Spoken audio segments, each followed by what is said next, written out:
Sir ಆಮೇಲೆ ಇತ್ತೀಚಿನಲ್ಲಿ ತುಂಬಾ viral ಆಗ್ಬಿಡ್ತದೆ ಕೆಲವೊಂದು. ಈಗ ರಾಮ್ಲಲ್ಲಾ ಮೂರ್ತಿನೇ ನೋಡಿ, ನೀವು ಲೋಕಾರ್ಪಣೆ ಆಗಿದ ಮುಂಚೆನೆ ಫೋಟೋ ವೈರಲ್ ಆಗ್ಬಿಟ್ಟಿತ್ತು. ಹೌದು ಹೌದು ಹೌದು. ಅವಾಗ ನೀವು ನೋಡಿ ನಿದ್ರೆ 7 ತಿಂಗಳು ನಿದ್ರೆ ಇಲ್ಲದೆ ಕೆಲಸ ಮಾಡಿದ್ರಿ, ಅಷ್ಟೊಂದು ಅದಕ್ಕೆ ಸ್ಯಾಕ್ರಿಫೈಸ್ ಮಾಡಿದ್ರಿ ಎಲ್ಲಾನು, ಫ್ಯಾಮಿಲಿ ಎಲ್ಲಾನು. ಅಂತ ಟೈಮಲ್ಲಿ ನಿಮ್ಗೆ ಹೇಗ್ ಅನ್ಸುತ್ತೆ ಸರ್? ಸರ್ ನಾನು ಲಿಟ್ರಲಿ ಹತ್ಬಿಟ್ಟಿದ್ವಿ ರೂಮಲ್ಲಿ ಕುತ್ಕೊಂಡು 2 days. ಏನಕ್ಕೆ ಹಿಂಗ ಆಗೋಯ್ತಲ್ಲ, 7 ತಿಂಗಳಿಂದ ಕಾಪಾಡ್ಕೊಂಡಿದ್ವಿ, ಎಲ್ಲಿಂದ ಬಂತಿದ್ದು. ಈಚೆ ಹೋಗಿ ಸ್ವಲ್ಪ ಏನು ವಿಗ್ರಹ ನೀಟಿಗೆ ಗರ್ಭಡಿ ಕೂರ್ಸಾಯ್ತು.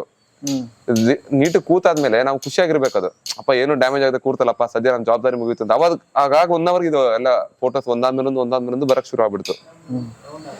2 ದಿವಸ ಸರ್ ನಾನು ಏನೋ ಕೊಲೆ ಮಾಡಿ ರೂಮಲ್ಲಿ ಕೂತ್ಕೊಂಡು ಅಳ್ತಾ ಇದೀನಿ, ಅಷ್ಟು ಫೀಲ್ ಆಗ್ಬಿಡ್ತು ನನಗೆ. ಏನೈತಿ ಹಿಂಗ ಆಗೋಯ್ತಲ್ಲ ನಮ್ ಜೊತೆ ಇಷ್ಟೊಂದು. ಅದು ಯಾಕಂದ್ರೆ ತುಂಬಾ VIP ಪ್ರೈಮ್ ಮಿನಿಸ್ಟರ್ ಆಫೀಸ್ಗೆ ಔಟ್ ಆಗ್ಬಿಡುತ್ತೆ, ಏನಕ್ಕೆ ಹಿಂಗಾಯ್ತು ಅಂತೆಲ್ಲ. ನನ್ನ ಯಾರೋ ಏನು ಕೇಳ್ತಾ ಇಲ್ಲ, ಬಟ್ ಏನೋ ನನಗೆ ಯಾಕೆ ಹಿಂಗ ಆಗೋಯ್ತು, ನಮ್ ವಿಗ್ರಹ ಇದು ಇಷ್ಟೊಂದು ಕಾಪಾಡ್ಕೊಂಡಿದ್ವಿ, ಅವತ್ತು JC ಜನತೆ ಯಾವತ್ತು ನೋಡ್ಬೇಕಿತ್ತು ಅಂತ.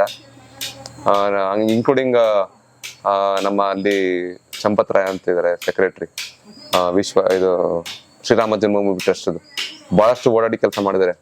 ಅವರು ಎಷ್ಟು ಆಕ್ಟಿವ್ ಆಗಿ ಓಡ್ತಿದ್ರು, ಅವರೇ ಒಂದು ರೂಮಲ್ಲಿ ಕೂತ್ಕೊಂಡ್ಬಿಟ್ಟಿದ್ರು. ಇದಾದ್ಮೇಲೆ ಹಿಂಗೆ ಅಷ್ಟು ವಯಸ್ಸಾದವರು, ಅವ್ರು ಅಷ್ಟೊಂದು ಶ್ರೀರಾಮ ಜನ್ಮಭೂಮಿಗೆ ಅಷ್ಟೊಂದು ಹೋರಾಟ ಮಾಡಿದ್ರು. ಅಂತವ್ರಿಗೆ ಹಿಂಗ ಆಗೋಯ್ತಲ್ಲ, ಹೆಂಗೆ ಏನಕ್ಕಾಯ್ತು ಅಂತ ನಾವು ಇಬ್ರು ಅವ್ರ ಹತ್ರ ತಪ್ಕೊಂಡು ಹತ್ಬಿಟ್ಟಿದ್ದೀನಿ ನಾನು.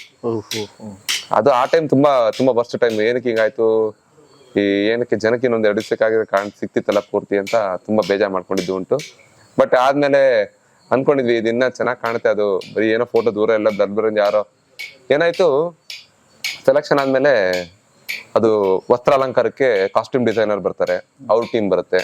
ಒಡವೆ ಅಲಂಕಾರಕ್ಕೆ ಮೆಜರ್ಮೆಂಟ್ ಬೇರೆ ಟೀಮ್ ಬರ್ತಾರೆ, ಪುರೋಹಿತರು ಟೀಮ್ ಬರ್ತಾರೆ. ಸೊ ಆಗ ವರ್ಕ್ಶಾಪ್ಗೆ ಎಲ್ಲಾರು ಬರಕ್ ಶುರು ಆದ್ರು. ಸೊ ಅಲ್ಲಿಂದ ಇದು ನಮ್ ಕಂಟ್ರೋಲ್ ತಪ್ತಾ ಹೋಯ್ತಿದ್ದು, ಫೋಟೋಸ್ ಎಲ್ಲಾರ ಕೈಗೂ ಹೋಗೋದು ಮಾಡೋದು. ಸೊ ಅಲ್ಲಿಂದ ಒಬ್ರು ಕೂರ್ಸೋ ಟೈಮ್ LNT ಅವ್ರು ಇದ್ರು. LNT ಅವ್ರು ಒಬ್ಬ ಫೋಟೋ ಹಾಕಿದ್ರು, ಇನ್ನೇ ಬಂತಾರ ಅಂತ ಮಿಕ್ಕಿದವ್ರು ಇದ್ದವ್ರೆಲ್ಲ ಒಳಗೆ ಹೋಗಿ ಸಿಟ್ಕೊಂಡೆಲ್ಲ ಹಾಕ್ಬಿಟ್ರು. ಸೊ ಒಂದೊಂದ್ ಬರ್ತಿದ್ರು, ಅವ್ರೊಂದ್ ಪೈನ್ ನಮ್ಗಾಗ.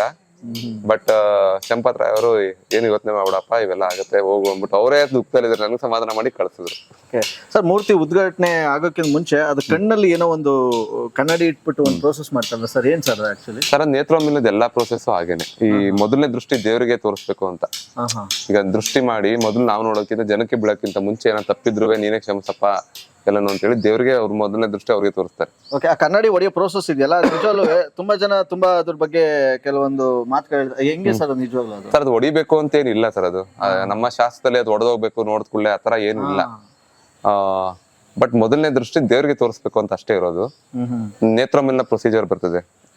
ಕಣ್ಣನ್ನ ಮಾಡಿ ಅದಕ್ಕೆ ಈ ಕಣ್ಣು ಮಾಡಿದಾಗ ಸ್ವಲ್ಪ ಅದಕ್ಕೆ ನೋವಾಗಿರುತ್ತೆ ಅಂತೇಳಿ ನಾವು ವಾಸಿ ಆಗ್ಲಿ ಅಂತೇಳಿ ತುಪ್ಪ ಮತ್ತೆ ಜೇನುತುಪ್ಪ ಹಾಕಿ ಸಕ್ಕರೆ ಹಾಕಿ ಕಣ್ಣಿಗೆ ತಂಪು ಮಾಡಿ ಬಟ್ಟೆ ಕಟ್ಟಿರ್ತೀವಿ. ತೆಗೆದು ದೇವ್ರಿಗೆ ತೋರಿಸ್ಬೇಕು ಅಂತ ಅದು ನಮ್ಮ ಶಿಲ್ಪಶಾಸ್ತ್ರ ಹೇಳ್ತೀವಿ, ನಮ್ದಲ್ಲ ಇದು. ಎಲ್ಲ ನಮ್ಮ ಪೂರ್ವಜರು ಮೊದಲೇ ಮಾಡಿಟ್ಟಿದ್ದಾರೆ. ಅದನ್ನ ಓದ್ಕೊಂಡು ಅದೇನ್ ಹೇಳಿದ್ರೆ ಅದನ್ನ ಮಾಡೋದಷ್ಟೇ ನಮ್ ಕೆಲಸ. ಅದ್ರಲ್ಲಿ ಕನ್ನಡಿ ಹೊಡಿಯುತ್ತೆ ಅದೆಲ್ಲ ಏನಿಲ್ಲ. ಈಗ ಸ್ವಲ್ಪ ಎಲ್ಲ ನಾನು ವಿಡಿಯೋಸ್ ನೋಡ್ತೀನಿ, ಅವೆಲ್ಲ ಏನು ಶಾಸ್ತ್ರದಲ್ಲಿ ಇಲ್ಲ ಸರ್, ಅದು ಏನಿಲ್ಲ. RJ Sunil Prank Calls.